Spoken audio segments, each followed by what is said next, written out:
तो स्टार्ट करते हैं एक और very very interesting video. In this video we will try to cover chapter number 4 of Schaum series book differential geometry. अगर आप कोई और बुक फॉलो कर रहे हैं तभी वीडियो काफी रेलिवेंट रहेगी। और इस वीडियो में हम ये तीन बला है ना, दैट इज ओवर। इधर देखो, दैट इज ओवर। कहाँ गया पेन? अभी तक आया नहीं। पेन आ जाओ। आ गया पेन। ये देखो, ये हमारे पास यूनिट टेंजेंट वेक्टर है, ये मेरे पास नॉर्मल वेक्टर है, and that is over by normal vector. और इन तीनों के बारे में पढ़ेंगे, ऑस्किलेटिंग प्लेन, रेक्टिफाइंग प्लेन, और उसके साथ साथ नॉर्मल प्लेन के बारे में पढ़ेंगे। और ये सारी चीजें अच्छी तरीके से याद रखना। These are very fundamental, very very important in differential geometry, right. तो अगर आप लोगों को ये नहीं आता तो बहुत बड़ा प्रॉब्लम हो जाएगा, तो हम यही सीखेंगे। और ये देखो, तो आज काफी कुछ थोड़ा सा डीप रहेगा। जो मेरे फिजिकल क्लासरूम के स्टूडेंट है उनको मैंने क्लास में ड्रॉ करके दिखाया था और बहुत कुछ बताने की कोशिश की थी, लेकिन उनको हम लोग जो फिजिकल क्लासरूम के स्टूडेंट है ना, उनको हम सारी थ्योरी पढ़ाएंगे बुक से। और जो हमारे ऑनलाइन ज्वाइन कर रहे हैं ना, उनको थ्योरी और कंसेप्ट दोनों के देने की कोशिश करेंगे। ठीक है, बात समझ आ गई? तो ठीक है, तो मैं पहले बता देती हूँ, वीडियो के स्टार्ट में हमारा चार, सॉरी, छह मेन गोल रहेंगे। आपको ये बताना है कि नॉर्मल वेक्टर क्या होता है, आपको ये बताना है, थोड़ा सा थिकनेस बढ़ाती हूँ पेन की, और कलर थोड़ा चेंज करते हैं, take yellow colour. Okay, my favourite colour. Okay, so यहाँ पे मैं आपको normal unit unit normal vector क्या होता है, या फिर principal normal unit vector, similarly binormal vector क्या होता है, और रेक्टिफाइंग प्लेन, नॉर्मल प्लेन और ऑस्किलेटिंग प्लेन। ये वो कोर बातें हैं जो डिफरेंशियल ज्योमेट्री में, सारी डिफरेंशियल ज्योमेट्री में इसका तस्करा आपने सुनना ही सुनना है आगे जाके। तो सब कुछ जो आगे पढ़ना है ना, वो इसी पे बेस करता है। तो इसको बहुत ज्यादा फील करने की कोशिश करेंगे, इंजॉय करने की कोशिश करेंगे, और सबसे बढ़कर समझेंगे। ठीक है, हमने बहुत अच्छा पढ़ना है, हमने अच्छा पढ़ना है।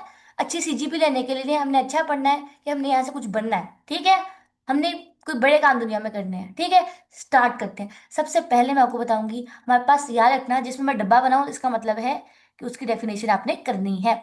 सबसे पहले आते हैं बेटे, कॉल यूनिट टेंजेंट वेक्टर।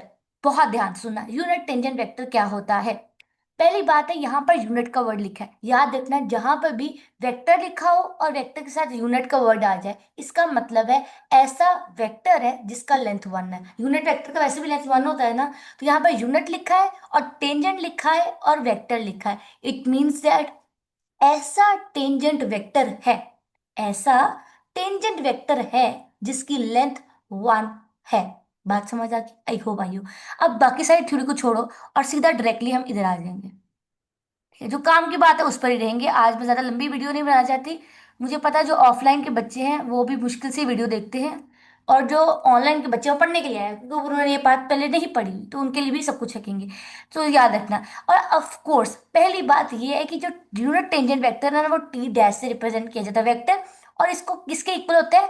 जो हमारे पास कर्व है ना, उसको अगर मैं डिफरेंशिएट कर दूं with respect to arc length, तो ये हमारे पास होता है formula for unit tangent vector. और जब भी कर्व को with respect to arc length differentiate किया जाता है तो इसको हम ऐसे भी लिखते हैं, एस की एक्स के ऊपर डॉट। यहाँ पर उन्होंने ये वाला रिप्रेजेंटेशन यूज किया, राइट। बात समझ आ गई कि क्या होता है? तो हमने देखा कि यूनिट टेंजेंट वेक्टर क्या होता है। यूनिट टेंजेंट वेक्टर एक ऐसा वेक्टर है जिसका लेंथ 1 है, और इसको हमारा इसके पास फॉर्मूला ये है। तो मैं यहाँ से ना जल्दी से एक काम करती हूँ, मेरी बात सुनो। मैं बहुत थोड़ा सा डीप हो जाऊंगी आज, लेकिन बात बहुत ध्यान से सुनने की है। आपको इंशाल्लाह बहुत ज़्यादा फायदा होगा। और बच्चों, नोट्स बनाते जाना, साथ में नोट्स अच्छे से बनाते जाना। ठीक है, चलो अभी लिखते हैं। सबसे पहले लेते हैं unit tangent vector, hashtag unit tangent vector. सबसे पहले इसके अंदर आपने हैशटैग पॉइंट ये डालना, थोड़ा सा थिकनेस बढ़ाऊंगी। हैशटैग पॉइंट ये है कि इसका फॉर्मूला क्या होता है। इसका फॉर्मूला ये है, इसका फॉर्मूला ये है, कर्व को डिफरेंशिएट करो with respect to arc length तो हमें मिल जाता है अपना यूनिट टेंजेंट वेक्टर। और इसको ऐसे भी लिखा जा सकता है, राइट। और दूसरी बात आपसे इसके हैशटैग पॉइंट में ये डालनी है कि भाई इसका जो यूनिट टेंजेंट वेक्टर है ना, इसकी लेंथ इज 1, क्योंकि ये यूनिट है। ठीक है, दूसरी बात ये। और तीसरी बात ये है कि ये तो समझ आ गई कि भाई यूनिट टेंजेंट वेक्टर क्या होता है, मैं ये भी समझ आ गई ये होता क्या है। अब मैं आपको थोड़ा सा इसका ज्योमेट्रिकली दिखाती हूँ क्या होता है। लेट से ये मेरी कर्व है, दैट्स ये मेरी कोई कर्व है, और कर्व इस डायरेक्शन में मूव कर रही है, फ्रॉम लेफ्ट टू राइट, समझ आई, इस डायरेक्शन से इस डायरेक्शन में मूव कर रही है। तो अगर मैं लेट से ये मैं पॉइंट ले लूँ यहाँ पर अगर मैं अपना यूनिट टेंजेंट वेक्टर ड्रॉ करूँ, तो यूनिट टेंजेंट वेक्टर की डायरेक्शन ये होगी।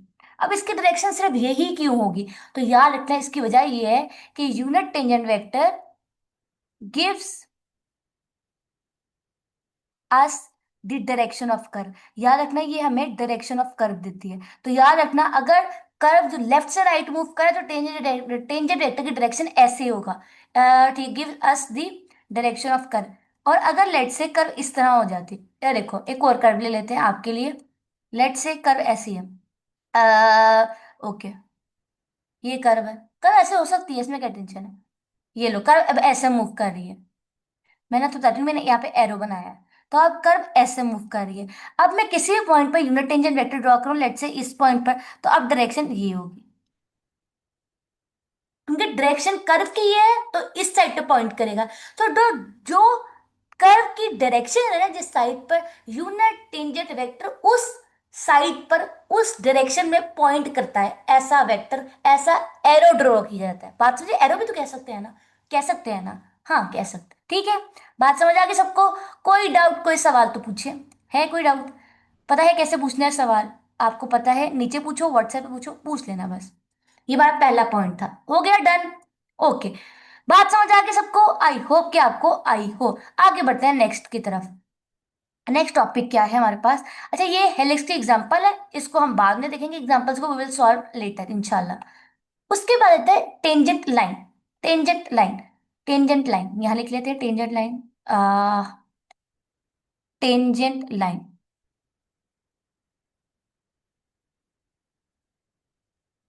टेंजेंट लाइन हमसे क्या कहती है? सुनो, टेंजेंट लाइन हमसे क्या कहती है? टेंजेंट लाइन की बात बहुत गौर से समझनी है, ये बड़ी इंपॉर्टेंट बात करेगा हमसे। Tangent line, tangent line and normal plane. Okay, so यहाँ पर अगर हमने गौर से देखो तो हमने बताया कि, अभी आपको बताया कि लेट से ये हमारे पास कर्व है और कर्व की डायरेक्शन इस तरफ जा रही है। तो अगर हमने इस पॉइंट पर टेंजेंट वेक्टर ड्रॉ किया तो उसकी डायरेक्शन ये थी, राइट। अब बहुत ध्यान से सुनना, अ स्ट्रेट लाइन, कलर चेंज करते हैं, हम आपको बताते हैं हम कहाँ से पढ़ रहे हैं। अ straight line passes through a point x on a regular curve parallel to the tangent vector at x is called tangent line to c at x। बात ये हुई है कि एक ऐसी स्ट्रेट लाइन है जो कि उसी पॉइंट से गुजर रही है जिस पॉइंट पर हमने ड्रॉ किया था टेंजेंट वेक्टर। मतलब ऐसे स्ट्रेट लाइन हमने ड्रॉ की है जो टेंजेंट वेक्टर को चिढ़ती हुई समझ रहे हो? उसको काटते हुए उसके अंदर से गुजर रही है। ऐसी स्ट्रेट लाइन जो टेंजेंट वेक्टर की डायरेक्शन में ड्रॉ की जाए, उस स्ट्रेट लाइन को बोलेंगे टेंजेंट लाइन। बात समझ आ गई सबको? टेंजेंट लाइन, तो याद रखना, a straight line in the direction of, ऊपर में ग्रीन से लिखा था, चलो जी, hashtag point number one, a straight line. Tangent line क्या है? एक ऐसी स्ट्रेट लाइन है, a straight line in direction of, in direction of tangent vector. बात समझ आ गई कि ना? आई होप कि आपको आई हो बात समझ। और अब ये देखो, ये हमारे पास आ गया none other than the formula of tangent line. यहाँ पे जो टी नॉट है ना, टी नॉट, ये बता रहा है ये टेंजेंट वेक्टर है। और यहाँ पे जो एक्स नॉट है ना, ये बता रहा है कि, बहुत ध्यान सुनना, ये एक्स नॉट बता रहा है हमें कि स्टार्टिंग पॉइंट क्या है। ये हमें स्टार्टिंग पॉइंट बता रहा है कि किस पॉइंट पर लाइन बन रही है। जैसे यहाँ पर एक्स पे बन रही है ना, बात समझ आई? तो ये जो जिस पॉइंट पे बन रही है ना, ये वो पॉइंट इंडिकेट कर रहा है। और यहाँ पे जो के है ना, के, ये बता रहा है अगर के जीरो होगा ना तो इसका मतलब लाइन बनेगी नहीं। अगर के पॉजिटिव होगा तो मतलब उसी डायरेक्शन में लाइन बनेगी जिस डायरेक्शन में टेंजेंट वेक्टर मूव कर रहा है। लेकिन अगर के नेगेटिव होगा तो इसका मतलब है टेंजेंट लाइन की डायरेक्शन ऑपोजिट होगी वेक्टर, टेंजेंट वेक्टर की डायरेक्शन से। बात समझ आई कि अब ये पूरे फॉर्मूले का मतलब क्या है? आई होप कि आपको अच्छे तरीके से आई हो। तो यहाँ पर हम फॉर्मूला लिख लेते हैं। इसका फॉर्मूला क्या है हमारे पास? y is equal to x plus k into t. तो ऐसी स्ट्रेट लाइन, भाई, ऐसी straight line in the direction of tangent vector. तो टेंजेंट वेक्टर की डायरेक्शन में हमारे पास एक स्ट्रेट लाइन ड्रॉ किया जिसको बोलेंगे क्या, टेंजेंट लाइन। और अगर आप गौर से देखो, अब उठा लेते हैं कर्व बना लेते हैं, साथ में ये लो कर्व आ गया, ये यहाँ से यहाँ मूव कर रहा है लेट से। इस पॉइंट पर अगर मैं टेंजेंट वेक्टर ड्रॉ करूँ तो ऑफ कोर्स टेंजेंट वेक्टर ऐसा होगा। और अगर मैं स्ट्रेट लाइन ड्रॉ करना चाहूँ जो इसी टेंजेंट वेक्टर को काटे तो कुछ ऐसी कर करो। और ये जो ये लाइन ड्रॉ की है ना, that is over tangent line. आई बात समझ के नहीं? यहाँ पे हमारा कर्व है। सबको समझ आई कि नहीं? आई होप कि आई हो, बात समझ आ गई सबको, वेल डन, आई हो। ओके, अब हमारे पास नेक्स्ट चीज आ जाती है, टेंजेंट लाइन पे हमने बात कर ली। अब हम बात करेंगे नॉर्मल प्लेन पर। नॉर्मल प्लेन, आ जाओ भाई, नॉर्मल प्लेन की बात करते हैं आपसे। आ जाओ बहुत ध्यान से। The plane through point x orthogonal to the tangent line at x is called normal plane. ऐसा प्लेन, अभी देखो, ये देखो कहाँ गया हमारे पास, इधर आ जाओ। अब आ जाओ नॉर्मल प्लेन की बात करते हैं। Normal plane, normal plane, normal plane. Normal plane ना एक ऐसा प्लेन होगा, प्लेन मेरे याद रखना, जब मैं प्लेन की बात करूँ ना तो वो आपके जहन में ये चीज आनी चाहिए, ये प्लेन होता है। ठीक है, प्लेन ऐसे बिल्कुल ऐसे समझो जैसे आप इस वक्त अगर कोई रजिस्टर पर या कॉपी पे लिख रहे हो जो उसका सफा नहीं है पूरा, वो शीट, पेपर की पूरी शीट, वो प्लेन होता है। ठीक है, आपके कमरे में जो डोर नहीं है, डोर दरवाजा, वो बिल्कुल ऐसे जैसे प्लेन हो, जैसे कोई कॉपी रजिस्टर, प्लेन जो शीट होती है ना उसे प्लेन कहते हैं। तो इसका मतलब है प्लेन जो है ना कुछ इस तरह का होगा। बात समझ आ गई? This is our plane, right. अब हम नॉर्मल प्लेन की बात करेंगे तो याद रखना, एक ऐसे प्लेन को नॉर्मल कहा जाता है, ऐसे प्लेन को नॉर्मल प्लेन कहते हैं जो परपेंडिकुलर हो टू टेंजेंट लाइन। अब इसका क्या मतलब हुआ, इधर देखो, लेट से ये मेरी कर्व है, इधर देखो ना, ये मेरी कर्व है, लेट से इसका डायरेक्शन कुछ ऐसे रख लेते हैं। ये ले लो मेरा पॉइंट है। अब इस पॉइंट पर ये मेरी टेंजेंट वेक्टर है, और इसी टेंजेंट वेक्टर ये है तो ये लो, ये टेंजेंट लाइन भी इधर से गुजरेगी, ये लो, ये मेरी टेंजेंट लाइन भी आ गई, आ गई टेंजेंट लाइन। अब मैंने इसके परपेंडिकुलर ड्रॉ करना है अपना टेंजेंट, अपना प्लेन, नॉर्मल प्लेन। तो नॉर्मल प्लेन बिल्कुल ऐसा होगा, ये normal plane.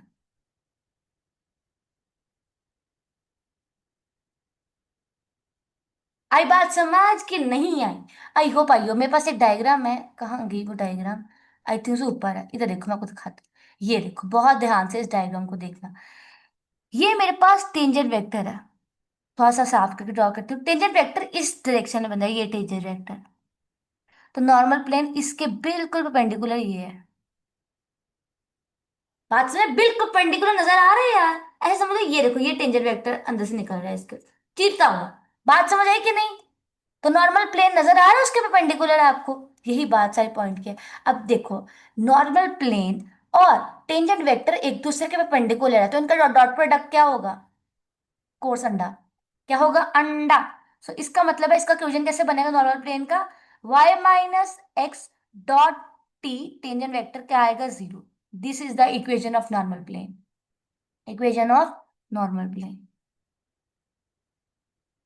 Equation of normal plane,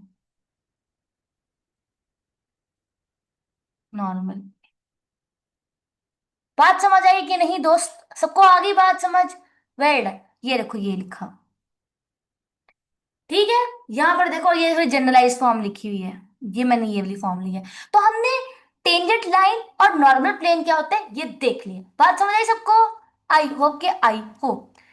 next बढ़ते हैं भाई, ये आगे एग्जांपल आ जाती है, बड़ी आसान एग्जांपल है, खुद ट्राई करना इंशाल्लाह हो जाएगी। उसके बाद आता है विच इज कॉल्ड कर्वेचर। कर्वेचर को स्टार्ट करने से पहले हम आते हैं इसी तरह कर्वेचर वेक्टर पर। कर्वेचर वेक्टर के बारे में हमने पढ़ना है, याद रखना, बहुत ध्यान से पढ़ना, कि the vector T nought is called curvature vector on X, मतलब ऑन सी, सी के मेरे पास curve at a point X is denoted by this thing. अब बहुत ध्यान सुनना, कर्वेचर वेक्टर क्या है। कर्वेचर वेक्टर, अगर मेरे पॉइंट पॉइंट एक्स पर ये मेरा टेंजेंट वेक्टर है, तो याद रखना टेंजेंट वेक्टर के बिल्कुल परपेंडिकुलर जो मेरे पास एक कर्व ड्रॉ होगी, उस कर्व सॉरी एक वेक्टर में ड्रॉ करूं जो परपेंडिकुलर हो टेंजेंट वेक्टर के, उसको बोलूंगी वो कर्वेचर वेक्टर है। Curvature vector. और गौर से देखो, देर 90 का एंगल ये है। नजर आ रहा है सबको 90 का एंगल। अब मैं थोड़ी सी आपके सामने कहानी लिखती हूँ कर्वेचर वेक्टर के बारे में। कर्वेचर वेक्टर, कर्वेचर, यहाँ पे टी आएगा वेक्टर। कर्वेचर वेक्टर की कहानी। कर्वेचर वेक्टर के बारे में पहली बात याद रखना, ये ऐसा वेक्टर है, वेक्टर, और याद रखना ये वेक्टर भी है ऊपर से, ये हाँ वेक्टर भी है जो कि पेंडिकुलर है to tangent vector.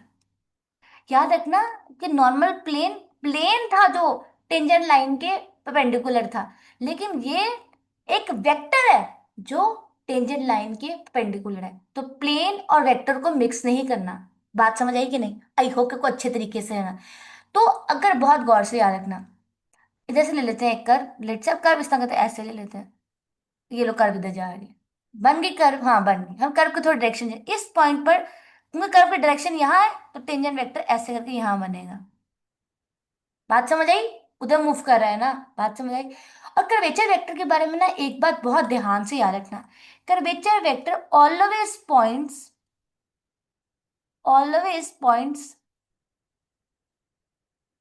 In the direction of bending, जिस साइड पर।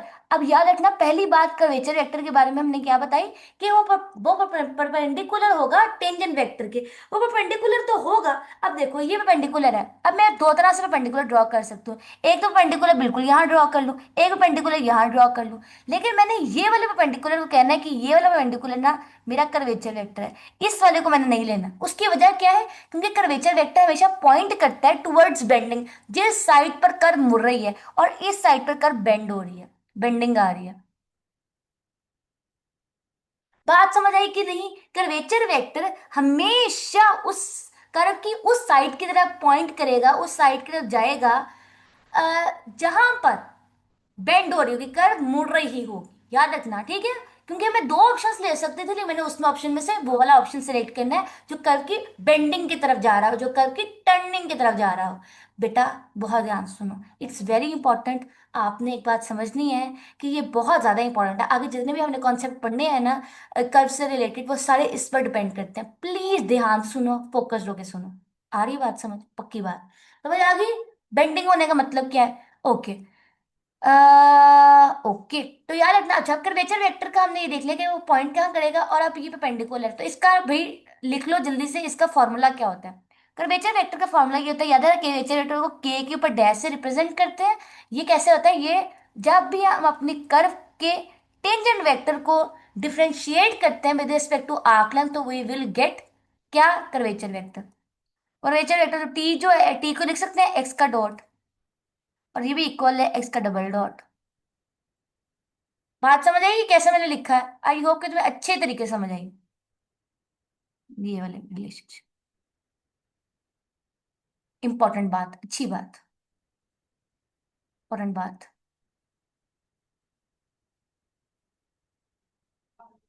बात समझ आई सबको यहाँ पे? What we have done till now, कोई मसला हो तो पूछ लें जल्दी से, ठीक है? ओके। अब मैं आपके सामने पढ़ देती हूँ भाई क्या लिखा हुआ है, कर्वेचर वेक्टर, ठीक है? और उसके बाद आता है, अच्छा उसके बाद कर्वेचर क्या होता है? कर्वेचर वेक्टर हमने ड्रॉ कर लिया, उसके बाद आता है कर्वेचर। कर्वेचर ये होता है कि ना भाई, कर्वेचर क्या होता है? कर्वेचर, याद रखना the magnitude of the curvature is called, इधर देखो ये वाली बात, एक सेकंड थोड़ा सा मैं ये ड्रॉ कर लूँ। अभी देखो, जो मेरे पास कर्वेचर वेक्टर है ना, इधर देखो ये कर्वेचर वेक्टर आ गया, आ गया curvature vector.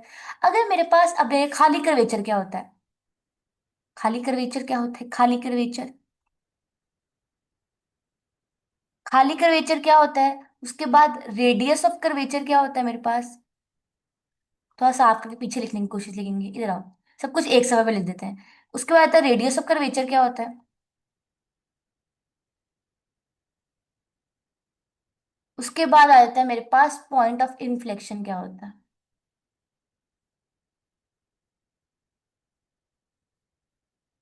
Point of inflection. याद रखना, अभी मैंने आपके ऊपर क्या लिखा, ये कर्वेचर वेक्टर था, राइट? अगर मैं इसी कर्वेचर वेक्टर का मैग्नीट्यूड ले लूं, ये देखो कैसे मैग्नीट्यूड ले लूं, ये देखो ऐसे।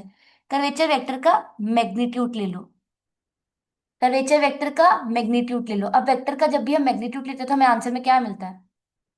मैग्नीट्यूड, एक स्केलर वैल्यू मिलती है। अब याद रखना, खाली कर्वेचर को ऐसे रिप्रेजेंट किया जाता है, ये इसकी नोटेशन है, ठीक है? और रेडियस ऑफ कर्वेचर की नोटेशन ये है, रो। और पॉइंट ऑफ इन्फ्लेक्शन की नोटेशन ये है कि वो पॉइंट जहां पर रेडियस ऑफ कर्वेचर जीरो हो जाए, उस पॉइंट को कहते हैं पॉइंट ऑफ इन्फ्लेक्शन। जिस पॉइंट पर रेडियस, सॉरी, जिस पॉइंट पर रेडियस नहीं, खाली, sorry sorry sorry sorry sorry, जिस पॉइंट पर कर्वेचर जीरो हो जाए, जिस पॉइंट पर कर्वेचर जीरो हो, उस पॉइंट को कहते हैं point of inflection of curve. जिस पॉइंट पर कर्वेचर जीरो हो। बात समझ आ गई? ओके, अब आते हैं कर्वेचर। कर्वेचर की नोटेशन तो ये है। अब कर्वेचर का फॉर्मूला क्या है? कर्वेचर जो है ना, वो हमारे पास इक्वल होता है magnitude of the curvature vector. ये बात समझ आ गई? जो ऊपर हमारे पास ये वेक्टर लिया है ना, इसका हम अगर मैग्नीट्यूड ले लेना तो हमें मिल जाएगा कर्वेचर। और याद रखना, रेडियस ऑफ कर्वेचर क्या होता है, सुनो बहुत ध्यान से। रेडियस ऑफ कर्वेचर, कर्वेचर का रेडियस ऑफ कर्वेचर, कर्वेचर का रेसिप्रोकल है। कर्वेचर वेक्टर का नहीं भाई, कर्वेचर का रेसिप्रोकल। बात समझ आई कि नहीं? आई होप कि अच्छे तरीके से आ गई हो। बात समझ आएगी? कर्वेचर, रेडियस ऑफ कर्वेचर और पॉइंट ऑफ इन्फ्लेक्शन क्या होता है, आई होप कि अच्छे तरीके से समझ आ गई हो। तो यहाँ से थोड़ा सा पढ़ लेते हैं आपके लिए, थोड़ा गन मच के तो थोड़ा स्पाई कर देती हूँ आपके लिए। बहुत ध्यान से सुनना बात को, फोकस्ड होके। वो ये है, the magnitude of curvature vector, the magnitude of curvature vector, ये देखो, is called the curvature of the curve. The magnitude of curvature vector is called the, ये देखो, the magnitude of the curvature vector is called the curvature of the curve. और the reciprocal of the curvature is noted by this, और इसको बोलते हैं radius of curvature. और a point on the curve where the curvature is अंडा is called point of inflection. बात समझ आ गई कि ना? आई होप, आई होप कि आपको समझ आ गई हो कर्वेचर वेक्टर, खाली कर्वेचर, रेडियस ऑफ कर्वेचर और पॉइंट ऑफ इन्फ्लेक्शन में क्या डिफरेंस है। बहुत आसान एग्जांपल है, ट्राई करना। उसके बाद आते हैं बहुत ज्यादा इंपॉर्टेंट बात, ये वाली बड़ी इंपॉर्टेंट बात है, इंपॉर्टेंट बात, अच्छी बात, इंपॉर्टेंट बात।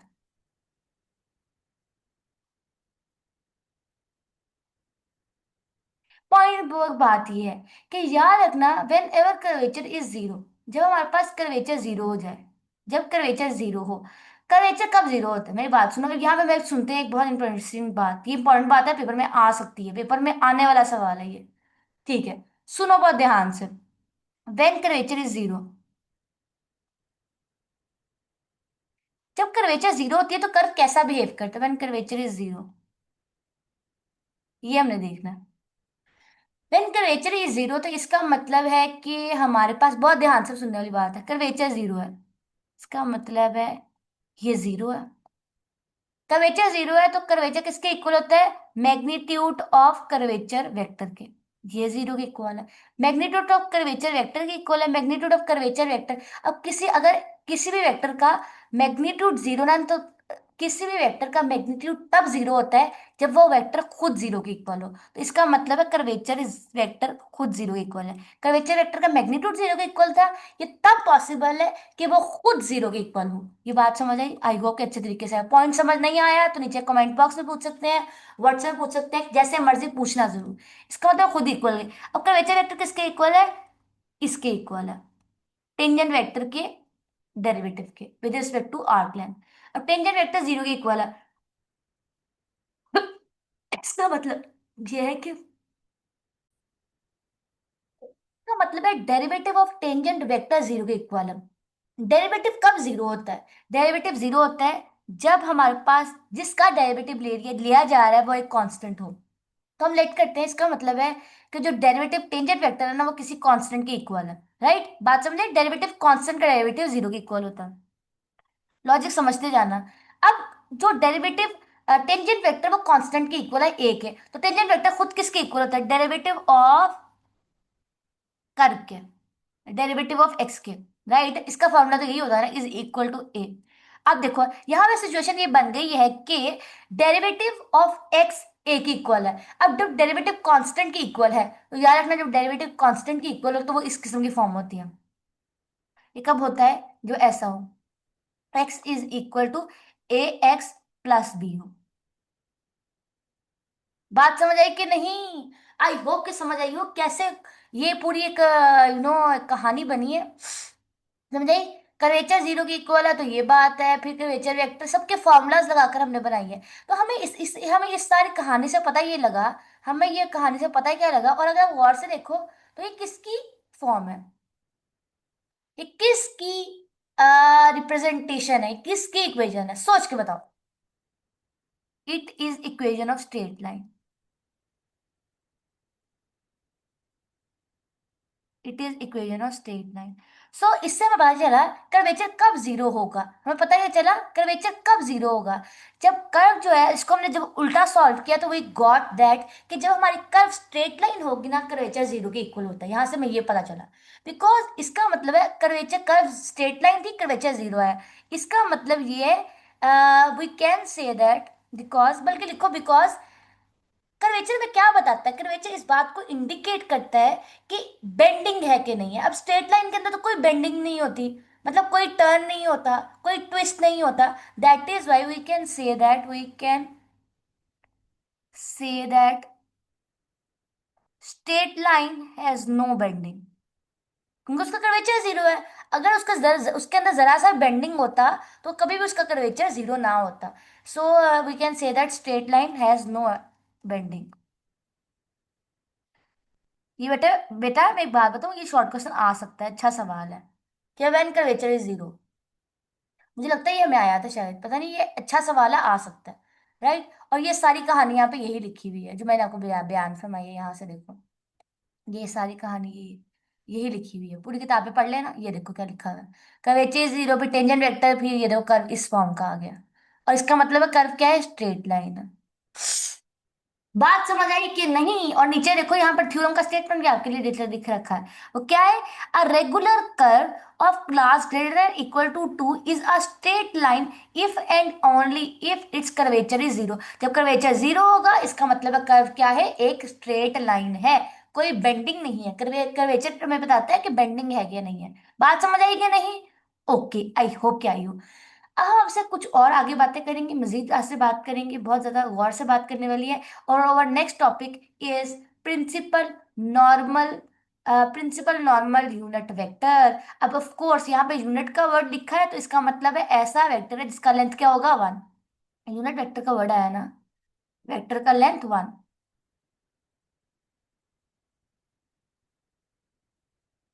वेक्टर का लेंथ वन होगा। देखने से पता चल गया। अब यहाँ पे नॉर्मल का वर्ड लिखा है और प्रिंसिपल, तो याद रखना हमारे पास नॉर्मल प्लेन। अब बहुत ध्यान सुनना, बहुत ध्यान सुनना, बहुत ध्यान सुनना, ये देखो, बल्कि मेरे पास वो डायग्राम कहाँ है, यहाँ है। ये डायग्राम है, बल्कि ये छोड़ो, ये डायग्राम लो, ये डायग्राम आपके सामने आ चुकी है। अगर मैं इसके लिए पेन ले लेती हूँ, ले लिया मैंने पेन। तो अब इसको इस तरह समझो, ये देखो, बहुत ध्यान से देखना बेटा, बहुत ज्यादा ध्यान से। जो ध्यान और फोकस आप नहीं करते उसकी बात हो रही है। अब मैं यहाँ से कोई ऐसा कलर लेती हूँ जो यहाँ यूज ना हुआ हो, दैट इज पर्पल। सो अगर गौर से देखो तो ये वो वेक्टर है जो नीचे की तरफ जा रहा है। तो याद रखना, अभी तक till now so far we have discussed about a tangent vector, और टेंजेंट वेक्टर के बिल्कुल परपेंडिकुलर ड्रॉ हो रहा है, that is our curvature vector. Right, तो अब याद रखना जो हमारे पास प्रिंसिपल नॉर्मल यूनिट वेक्टर है ना, वो ऐसा वेक्टर होता है, वो ऐसा वेक्टर होता है। अब यूनिट का है, उसका लेंथ वन है। अब ऐसा वेक्टर जिसकी लेंथ वन है और इन the direction of curvature vector, in the direction of curvature vector होगा वो। ठीक है, तो यूनिट टेंजेंट वेक्टर हमारे पास ये चीज है। समझ आई सबको कि नहीं? अभी मैं बताती हूँ कैसे है। अब मैं आपके सामने ना जरा कुछ तहरीर लिखती हूँ, आपने उस तहरीर को समझना है। आ जाओ भाई, आगे बढ़ाते हैं जैसे कहानी को। इधर आ जाओ। Which is called principal. Principal बढ़ाते हैं थोड़ा सा। इधर आ जाओ। ओके। सो ये है प्रिंसिपल नॉर्मल यूनिट वेक्टर। इसके बारे में पहला हैशटैग पॉइंट जो आपको जिंदगी भर याद रखना है, कि याद रखना ये ऐसा यूनिट वेक्टर है, unit vector in the direction of, in the direction of curvature vector बनेगा, कर्वेचर वेक्टर बनेगा। राइट। और लेकिन याद रखना कर्वेचर वेक्टर के अंदर हमारे पास ये कंडीशन नहीं था कि कर्वेचर वेक्टर की लेंथ वन होना चाहिए। लेकिन नॉर्मल वेक्टर के अंदर या प्रिंसिपल नॉर्मल वेक्टर एक ही बात है, कि अंदर कंडीशन है कि उसका लेंथ वन होगा ही होगा। बात समझ आई कि नहीं? बात समझ आई कि नहीं? आगे हो गया हो। तो इधर आ जाओ, बहुत ध्यान सुनना, इधर से कहानी स्टार्ट होती है। इधर आओ, बहुत ध्यान सुनना। एक तो ना याद रखना, किसी को किसी भी वेक्टर के अंदर यूनिट वेक्टर ड्रॉ करने का एक फॉर्मूला तो ये वाला फॉर्मूला है। राइट, ये बहुत ध्यान सुनना।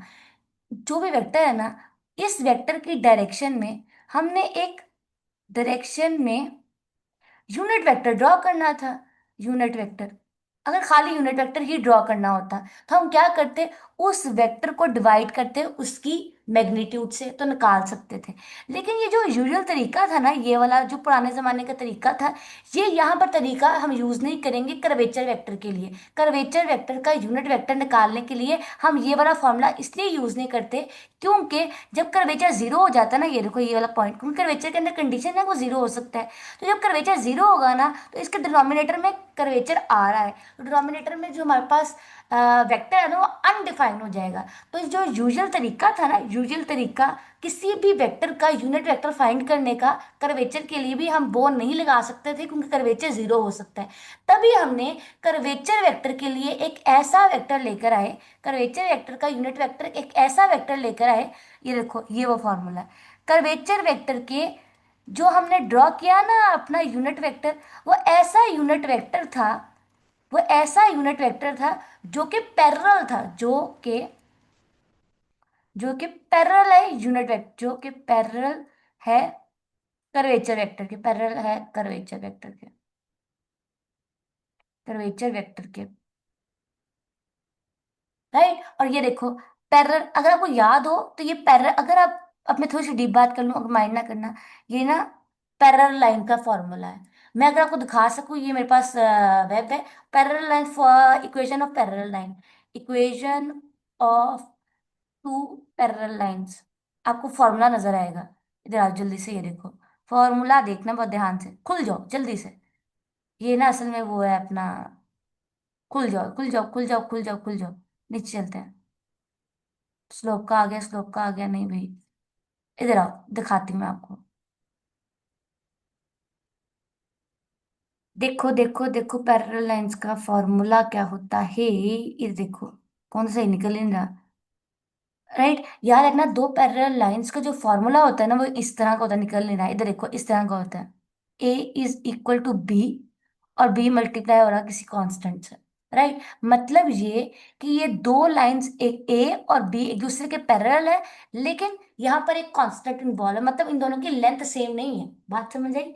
ये अगर गौर से देखो तो यहाँ पर कर्वेचर वेक्टर पैरेलल है normal unit, principal normal unit vector के, लेकिन साथ में मल्टीप्लाई हो रहा है कांस्टेंट, और जो मल्टीप्लाई हो रहा है ना कांस्टेंट, दैट इज कर्वेचर, खाली वाला कर्वेचर। और खाली वाला कर्वेचर, अगर अगर खाली वाला कर्वेचर जीरो होगा तो इसका मतलब है कि ये कर्वेचर जीरो, बात खत्म। लेकिन अगर कर्वेचर पॉजिटिव होगा, ये वाला जो कर्वेचर है लंबे वाला, अगर ये पॉजिटिव होगा तो दोनों सेम डायरेक्शन में होंगी, मतलब दोनों पैरेलल लाइंस एक दूसरे, मतलब दोनों पैरेलल लाइंस ऐसे होंगी, दोनों सेम डायरेक्शन में पॉइंट कर रही होंगी। लेकिन अगर जो कर्वेचर है वो नेगेटिव होगा तो एक पैरेलल लाइन इधर जा रही होगी, एक इधर जा रही होगी, मतलब anti parallel to each other होगा।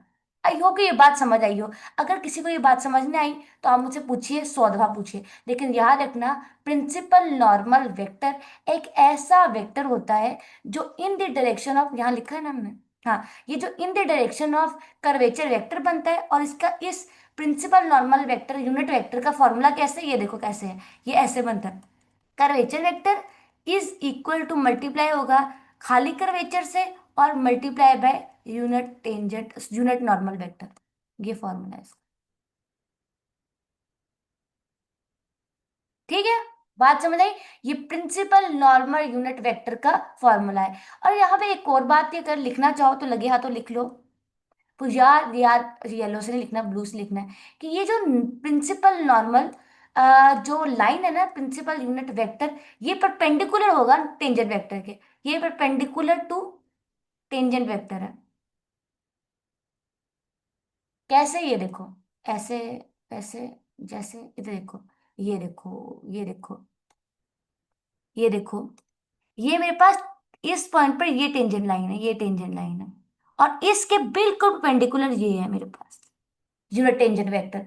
गौर से देखो, लगाओ right hand rule, right hand rule लगाओ और देखो इसके बिल्कुल परपेंडिकुलर है। देखो इन दोनों के दरमियान एंगल 90 डिग्री का बन रहा है। राइट? बात समझ आई कि नहीं? आई होप कि सबको आ गई हो। ठीक है, चलो भैया आगे बढ़ते हैं। अब इसको मिटा देते हैं, जो हमने मिटा ऊपर लिखा है स्क्रीन के, इसको मिटा देते हैं। ठीक है, बात समझ आई कि नहीं? आई होप कि सबको आ गई हो। आगे बढ़ते हैं। ये फॉर्मूला है हमारे पास, ये भी फॉर्मूला काबिल जिक्र है, और ये वाला फॉर्मूला, इस फॉर्मूला को बेशक भूल जाओ लेकिन ये फॉर्मूला है प्रिंसिपल। लिख दो, ऊपर लिख देते हो। This is the formula of principal normal vector. Principal normal vector या फिर खाली normal vector, principal normal unit vector. और याद रखना ये vector in the direction of curvature vector बनेगा। और और ये परपेंडिकुलर है हमारे पास टेंजेंट वेक्टर के। बात समझ आ गई सबको? I hope. चलो आगे बढ़ते हैं, पेज ही गायब हो गया, आ गया वापस। ओके, अब हम पढ़ेंगे प्रिंसिपल नॉर्मल लाइन। अभी हमने क्या पढ़ा था? Principal unit vector, principal normal line और ऑस्क्यूलेटिंग प्लेन। ऑस्क्यूलेटिंग प्लेन से पहले इधर आ जाओ। अब हमने बात करनी है प्रिंसिपल नॉर्मल लाइन की। जैसे पहले हमने आपके लिए डिफाइन किया principal normal line, normal line, जैसे हमने unit vector tangent unit vector define किया और कहा, उसके बाद हमने आपको पढ़ाया, ये देखो, चाहे फुल स्क्रीन कर सकते हैं, हमें ऑप्शन दिया गया है।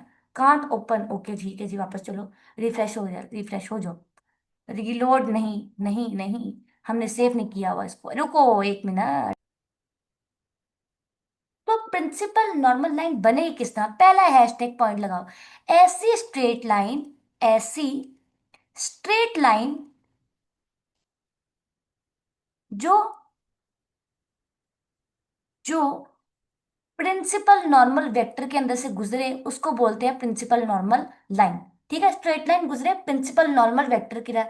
जैसे हमने कहा था यूनिट टेंजेंट वेक्टर के अंदर से एक स्ट्रेट लाइन गुजरी, हमने उसको कहा वो टेंजेंट लाइन है। इसी तरह unit normal principal normal line vector के अंदर से एक स्ट्रेट लाइन गुजरेगी, उसको कहेंगे ये क्या है? Principal normal line. बिल्कुल ऐसे जैसे वहां कहा था। लेकिन अब सुनो, बहुत ध्यान सुनने वाली बात है। ये देखो क्या लिखा हुआ है, अ स्ट्रेट लाइन, प्यार से करते हैं, इधर आ जाओ। A straight line that passes through a point on X on the curve parallel to principal unit normal is called principal normal line to a C. बात समझ आ गई? और इसका इक्वेशन इस तरह का है, बहुत गौर से देखो, इसका इक्वेशन में कुछ और बता रहा है। ये देखो, y is equal to x plus k, और यहां पर आएगा नॉर्मल वेक्टर। राइट? यहां पर क्या आएगा? Normal vector. नोट्स अच्छे तरीके से बना लेना ताकि आपको अच्छे समझ आए। तो अब प्रिंसिपल नॉर्मल लाइन हमें समझ आ गई। तो till now we have discuss four चीजें।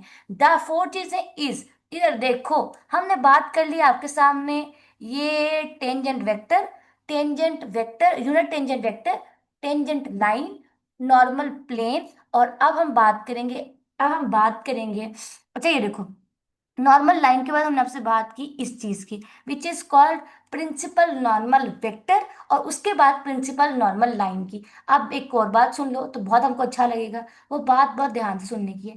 अगली चीज जो हमने आपसे बात करनी है, that is called rectifying plane. Rectifying plane बहुत इंटरेस्टिंग प्लेन है। जैसे हमने पढ़ा था कि टेंजेंट लाइन के बाद, टेंजेंट लाइन के बाद हमने पढ़ा था नॉर्मल प्लेन। रोल नॉर्मल प्लेन के बारे में हमने आपको बताया था कि नॉर्मल प्लेन जो है वो परपेंडिकुलर होता है टेंजेंट लाइन के। तो याद रखना, rectifying plane, rectifying plane, plane ऐसा plane that is perpendicular to normal principal normal line. ऐसा प्लेन जो प्रिंसिपल नॉर्मल लाइन के परपेंडिकुलर हो। जैसे इधर आ जाओ, कहाँ गया, इधर आ जाओ, मेरे पास है वो लाइन, इधर आ जाओ पर, ये देखो, ये वो बहुत ही खूबसूरत डायग्राम है, इसको देखो। ये मेरे पास टेंजेंट वेक्टर है, ये मेरे पास नॉर्मल वेक्टर है। इसके परपेंडिकुलर, अब देखो ये टेंजेंट वाली लाइन है, इसके परपेंडिकुलर बना नॉर्मल लाइन। अब इस नॉर्मल लाइन के परपेंडिकुलर बन रहा है टेंजेंट रेक्टिफाइंग प्लेन। बात समझ आई कि नहीं? आई सबको बात? आई होप कि आपको अच्छे तरीके से बात समझ आई। ठीक है, आ जाओ। उसके बाद बनते बात करते हैं रेक्टिफाइंग प्लेन से पहले, रेक्टिफाइंग प्लेन। अच्छा, इन्होंने ना ऑस्किलेटिंग प्लेन का यहाँ जिक्र किया, ऑस्किलेटिंग प्लेन में बाद में बताती हूँ क्या है, ठीक है। मैं कुछ दबा रखू ये है। और ये जो ये वाली बात है ना, ये वाला डब्बा भी, ये स्केलर ट्रिपल प्रोडक्ट है, ये मैं आपको अभी समझाती हूँ। राइट, अब प्लेन, अब इसको मैं बाद में बताती हूँ। उसके बाद हम आगे मूव करते हैं, थोड़ी सी थ्योरी लिखी हुई है। वेन वी कॉल, इस सबको मैं पढ़ाती हूँ इसके बाद, पहले हम ये पढ़ लेते हैं बायनॉर्मल वेक्टर। बायनॉर्मल वेक्टर, इसको पढ़ने के लिए हम फिर से चलेंगे जहां से हम आए हैं, वो ये डायग्राम है। इधर देखो, हमने पढ़ा, इधर देखो, बहुत ध्यान से समझना। कोई और ऐसा कलर लो जो तक यूज ना हुआ हो, और उसकी थिकनेस बढ़ाते हैं। बढ़ जाओ थिकनेस। थिकनेस कहाँ से बढ़ेगी, यहाँ से। ओके, ये मेरे पास पॉइंट है। इस पॉइंट पर डायरेक्शन ऑफ कर्व की तरफ मैंने एक वेक्टर ड्रॉ किया, ये मेरे पास टेंजेंट वेक्टर है। टेंजेंट वेक्टर के बिल्कुल परपेंडिकुलर आई है नॉर्मल वेक्टर। अब तीसरा vector that is perpendicular to both of vector. ऐसा वेक्टर ड्रॉ करो, ऐसा वेक्टर ड्रॉ करो, ऐसा यूनिट वेक्टर ड्रॉ करो जो इसके भी और इसके भी परपेंडिकुलर हो, उसको बोलते हैं binormal vector. Binormal vector, binormal vector क्या कहते हैं? जो कि परपेंडिकुलर है to both tangent vector and ये। बात समझ आ गई? और याद रखना, बायनॉर्मल वेक्टर जो है ना, वो इक्वल होता है टेंजेंट वेक्टर और नॉर्मल वेक्टर के क्रॉस प्रोडक्ट के। बात समझ आई कि नहीं? क्रॉस प्रोडक्ट के इक्वल है। और अगर मैं थोड़ा सा आपके सामने सिंप्लीफिकेशन और करूं, तो ऐसे होगा, क्रॉस प्रोडक्ट खत्म करो तो क्या आता है, टी का मैग्नीट्यूड, एन का मैग्नीट्यूड और साइन थीटा। अगर आप गौर से याद रखना, साइन टैन के दरमियान और सॉरी टेंजेंट लाइन के दरमियान और नॉर्मल लाइन के दरमियान एंगल क्या है, 90 डिग्री है ना। दोनों एक दूसरे के पेंडिकुलर है, तो यहाँ पर साइन 90 क्या हो जाएगा, 1। साइन 90 आएगा ना, तो 1 हो जाएगा। तो याद रखना, binormal vector is equal to the magnitude of tangent vector, magnitude of tangent vector dot into magnitude of binormal vector. ये कहानी किसी को समझ आई तो बताओ। समझ आई कैसे हुआ सारी कहानी? ये देखो, ये क्रॉस प्रोडक्ट बनेगा क्योंकि क्रॉस प्रोडक्ट जो है वो परपेंडिकुलर वेक्टर देता है दोनों के। समझ आई सबको? आई होप कि तुम्हें अच्छे तरीके से समझ आई हो कि मैंने क्या लिखवाया। ठीक है, आगे बढ़ते हैं। ओके, अब आ जाओ इधर से, इधर से पढ़ लेते हैं, पढ़ना बहुत जरूरी है। आ जाओ। Let x is equal to x of s be a regular curve of class greater than equal to 2, जो कि continuous curve है, then each point on x have two orthogonal और continuous unit vector। करके हर point पर मुझे tangent vector मिल सकता है, मिलता है, और करके हर पॉइंट पर मैं फाइंड कर सकती हूँ unit normal vector, principal unit normal vector, अगर मेरा कर्व जो है वो रेगुलर हो और कॉन्टिन्यूस हो। हम्म, ये देखो, ये मेरे पास कर्व आपके सामने ड्रॉ किया गया है, ये देखो इस कर्व को। और इस पॉइंट पर टेंजेंट वेक्टर मेरा ये है, और कर्व की बेंडिंग का है अंदर की तरफ, तो ये मेरे पास प्रिंसिपल नॉर्मल वेक्टर है। तो इन दोनों के परपेंडिकुलर आई है, इन दोनों के परपेंडिकुलर आई है दिस वेक्टर, और इस वेक्टर को बोलेंगे बायनॉर्मल वेक्टर। ठीक है, अब देखो क्या होगा, और बायनॉर्मल वेक्टर ये है। ठीक है, और जो बायनॉर्मल वेक्टर है ना, और क्योंकि टेंजेंट वेक्टर और नॉर्मल वेक्टर एक दूसरे के ऑर्थोगोनल है, मतलब इन दोनों का एक दूसरे के परपेंडिकुलर है, और इन दो परपेंडिकुलर के बीच में एक और परपेंडिकुलर आ गया है, तो इसका मतलब है ये तीनों वेक्टर्स एक दूसरे के ऊपर परपेंडिकुलर हैं। बात समझ आ गई? आई कि ना आई? अल्लाह करे आई हो।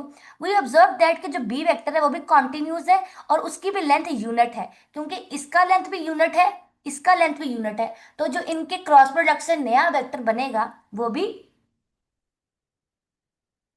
यूनिट लेक्चर ही होगा। और याद रखना है इन तीनों की वजह से, इन तीनों की वजह से कर्व के हर पॉइंट पे, मैं जिस तरह यहाँ पर इन्होंने मेरे लिए ड्रॉ किया, मैं कर्व के इस पॉइंट पे भी बाय नॉर्मल, ये देखो टेंजेंट वेक्टर यहाँ जाएगा, बाय नॉर्मल यहाँ जाएगा, सॉरी टेंजेंट वेक्टर यहाँ जाएगा, और मेरे पास नॉर्मल वेक्टर इधर जाएगा और बाय नॉर्मल इधर आएगा। तो मैं इस तरह कर करके ये ट्रिपलेट, ये जो ट्रिपलेट बना है ना, जहां पे मेरे पास टेंजेंट वेक्टर है, जहां मेरे पास नॉर्मल वेक्टर है और बाय नॉर्मल है, मैं कर्व के हर पॉइंट पर ये तीनों ड्रॉ कर सकती हूँ, तीन परपेंडिकुलर वेक्टर ड्रॉ कर सकती हूँ, अगर मेरा कर्व रेगुलर है और कॉन्टिन्यूस है। और यही बात हम लोग कहते हैं, ये तीनों जो है इनको बोलते हैं ऑर्थो नॉर्मल ट्रिपलेट। मैं जूम इन कर देती हूँ, इसको बोलते हैं ऑर्थो नॉर्मल ट्रिपलेट भी बोला जाता है। राइट। और याद रखना ये जो वेक्टर अभी हमारे पास तीसरा वेक्टर हमने बनाया है ना, ये तीसरा वेक्टर की लेंथ भी 1 है, तो इसको बोलेंगे यूनिट बाय नॉर्मल वेक्टर। ठीक है, बात समझ आ गई? आगे की ना आई? आई होप क्या आई। और याद रखना हमारे पास कर्व के हर पॉइंट के ऊपर ये तीन वेक्टर्स बन सकते हैं, तो इन तीनों वेक्टर्स के जो इकट्ठा नाम है इसे बोलते हैं मूविंग ट्राइहेड्रॉन। हाइड्रोन। ठीक है। अगर मैं आपको, मेरे पास अगर हो एनिमेशन, तो मैं आपको थोड़ा एनिमेशन दिखा। तो बच्चों की बहुत ध्यान से देखो इस वीडियो को। अगर किसी को वीडियो समझ आई ना तो बात बन जाएगी। एनिमेशन बहुत गौर से देखो। हम इन तीनों पॉइंट्स को, यहाँ पर जो तीन वेक्टर्स हमारे मूव कर रहे हैं ना, ये जो तीनों यहाँ पर मूव कर रहे हैं, ये तीन हमारे पास तीन वेक्टर्स हैं। हम इन पूरे कोऑर्डिनेट में मूव भी कर सकते हैं, और ये पॉइंट्स जो हैं वो लॉन्ग टिक कर भी मूव कर सकते हैं। ये ऐसे कोऑर्डिनेट बनता है। किसी को गौर से इस एनिमेशन को देखो, क्या पता तुम लोगों को समझ आए कि किस तरह कोऑर्डिनेट लॉन्ग टिक कर मूव करता है। राइट। आई होप कि तुम्हें समझ। चलो फिर देख लेते हैं जल्दी से नॉर्मल लाइन की। नॉर्मल लाइन की भाई, ऐसी स्ट्रेट लाइन, ऐसी स्ट्रेट लाइन जो पैरेलल हो नॉर्मल बाय नॉर्मल वेक्टर के, उस स्ट्रेट लाइन को बोलेंगे बाय नॉर्मल लाइन। ऐसी स्ट्रेट लाइन जो बाय नॉर्मल वेक्टर के अंदर से गुजरे, उस स्ट्रेट लाइन को हम बोलते हैं बाय नॉर्मल लाइन। ठीक है जी। लिख लो जल्दी से, लिख लो भाई, लिख लो। उससे पहले यहाँ पे इसको बाद में देखते हैं। बाय नॉर्मल आ जाओ यहाँ पर। Binormal line, binormal line. Binormal line कैसे बनी भाई? बाय नॉर्मल लाइन जो है वो parallel to binormal vector है। और दूसरी बात ये है कि इसकी इक्वेशन क्या होगी? y is equal to x plus k b vector. बात समझ आई कि ना? आई होप कि सबको समझ आई हो। ये लो बन गई बाय नॉर्मल लाइन। ठीक है, बन गई बाय नॉर्मल लाइन। उसके बाद आता है रेक्टिफाइंग प्लेन। इसके बारे में बात कर लेते हैं जल्दी से। Rectifying plane, the plane through a point x parallel to, ऐसा प्लेन जो टेंजेंट वेक्टर और बाय नॉर्मल वेक्टर के पैरेलल हो, उसको बोलते हैं रेक्टिफाइंग प्लेन।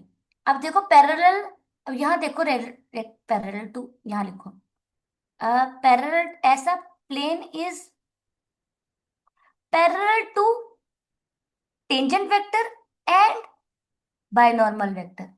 तो जो चीज परपेंडिकुलर है प्लेन नॉर्मल वेक्टर की, लेकिन parallel to binormal tangent और नॉर्मल वेक्टर, कैसे बात हुई ये देखो। ये देखो बहुत गौर से देखना आप। हमसे क्या कहा जा रहा है? हमसे ये कहा जा रहा है कि जो रेक्टिफाइंग प्लेन है ना, वो टेंजेंट वेक्टर और बाय नॉर्मल वेक्टर के पैरेलल है। और आपको ये देखो, ये प्लेन है और ये बायनॉर्मल वेक्टर आमने सामने, ये प्लेन है, ये बायनॉर्मल टेंजेंट वेक्टर आमने सामने, लेकिन परपेंडिकुलर टू नॉर्मल वेक्टर है। फील हो रहा है कि नहीं यार? हो रहा है सब बच्चों को फील? पक्की बात है, यही सारी कहानी है। अब मेरी बात सुनो। अब ऑस्किलेटिंग प्लेन की बात करेंगे, सिर्फ ऑस्किलेटिंग प्लेन रहेंगे। ऑस्किलेटिंग प्लेन एक ऐसा प्लेन होता है, ऑस्किलेटिंग प्लेन ऐसा प्लेन होता है, oscillating plane, oscillating plane, oscillating plane, इधर आ जाओ, oscillating plane, osculating plane, osculating plane, ऐसा प्लेन है। अब सोचो, बहुत ध्यान से सोचना। टेंजेंट वेक्टर के ऊपर परपेंडिकुलर तो बना, फिगर के पास चलते, फिगर के पास चलते, फिगर के पास चलते हैं।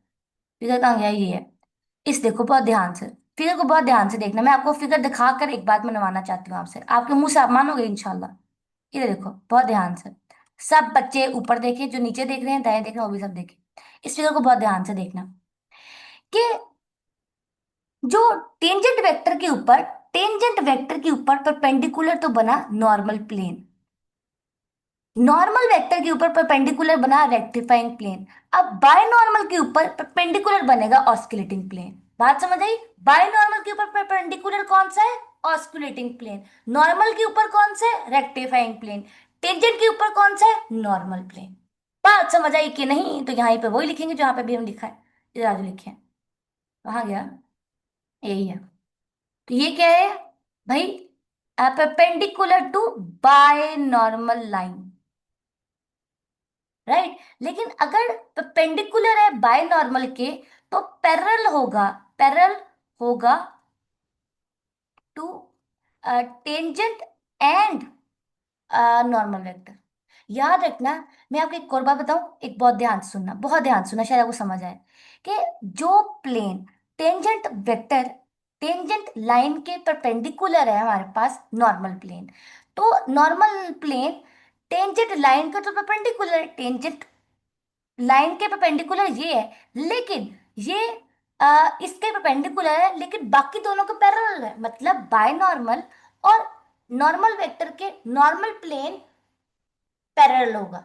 सिमिलरली अगर ऑस्कुलेटिंग प्लेन बाय नॉर्मल के परपेंडिकुलर है, osculating plane binormal vector के परपेंडिकुलर है, लेकिन पैरेलल है टेंजेंट वेक्टर के और नॉर्मल वेक्टर के। Same goes with rectifying plane, rectifying plane normal vector के परपेंडिकुलर है, लेकिन टेंजेंट वेक्टर के और बाय नॉर्मल के पैरेलल है। बात याद रखा, समझ आई पॉइंट की बात? पॉइंट की बात समझ आई कि नहीं? आई हो कि सब बच्चों को आई हो, यहीं पे फॉर्मूला। और यार इतना बायनॉर्मल इन सब की डेफिनेशन, इनकी वो भी लिख लेते हैं फॉर्मूलाज। इधर आ जाओ। ऑस्कुलेटिंग प्लेन, ऑस्कुलेटिंग प्लेन जो है वो परपेंडिकुलर है, ऑस्कुलेटिंग प्लेन परपेंडिकुलर है बायनॉर्मल से, तो इसकी ये इक्वेशन होगी। बायनॉर्मल के साथ इसका डॉट प्रोडक्ट क्या होगा? जीरो, क्योंकि उसके ऊपर परपेंडिकुलर है। सिमिलरली रेक्टिफाइंग प्लेन नॉर्मल के ऊपर परपेंडिकुलर है, तो इसका dot product with normal vector zero के इक्वल होगा, बिकॉज यार परपेंडिकुलर है ना। बात समझ आई? इधर आओ। ये सब जो मेरे पास स्लाइड्स है ना, उसको देख लो अच्छी तरह से, व्हाट आई हैव रिटन। देखो देखो देखो, सब बच्चे देखो।